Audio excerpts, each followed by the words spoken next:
আজকে আমাদের সমাজের এক শ্রেণীর ভাইরা বলে মাইক ব্যবহার করা বিদআত, ফ্যান ব্যবহার করা বিদআত, লাইট ব্যবহার করা বিদআত, জামা কাপড় ব্যবহার করা বিদআত। আরে তো আপনি বিদআতই বুঝেন নাই, যার কারণে আপনি এগুলোকে বিদআত বলতেছেন। আমি বুঝি এগুলা নতুন সৃষ্টি, কিন্তু আপনি তো বিদআতের সংজ্ঞা বুঝেন নাই, পারিভাষিক অর্থ বুঝেন নাই। বিদআত শব্দের অর্থ নতুন সংস্কার, নতুন সৃষ্টি।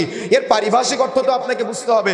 মূলত ইসলামী শরীয়তে আল্লাহ রাসূল আমল করে নাই, সাহাবা একরাম আমল করে নাই, আল্লাহ রাসূল নির্দেশ দেয় নাই, সাহাবা একরাম নির্দেশ দেয় নাই, এমন কোন আমল যদি আমি আপনি নতুন করে নেকির উদ্দেশ্যে তৈরি করি তাহলে বিদআত হবে। কেন? সভাপতি সাহেব কি ঘোষণা দিয়েছে মাইকে বক্তব্য শুনলে 5 নেকি বেশি হবে? সভাপতি সাহেব কি ঘোষণা দিয়েছে ফ্যানের তলায় নামাজ পড়লে 10 নেকি বেশি হবে? কেন?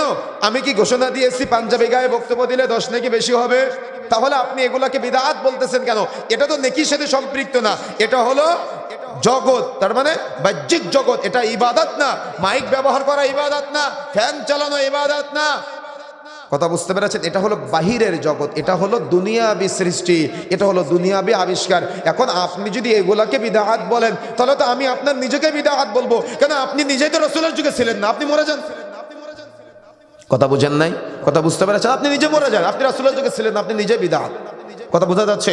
সুতরাং যে কথা বলতে চাই, বিদআত হলো আল্লাহ রাসূল আমল করে নাই, সাহাবা একরাম আমল করে নাই, আল্লাহ রাসূল নির্দেশ দেয় নাই, সাহাবা একরাম নির্দেশ দেয় নাই, এমন কোন আমল যদি নেকির উদ্দেশ্যে নতুন করে তৈরি করি তাহলেই সেটা বিদআত হবে।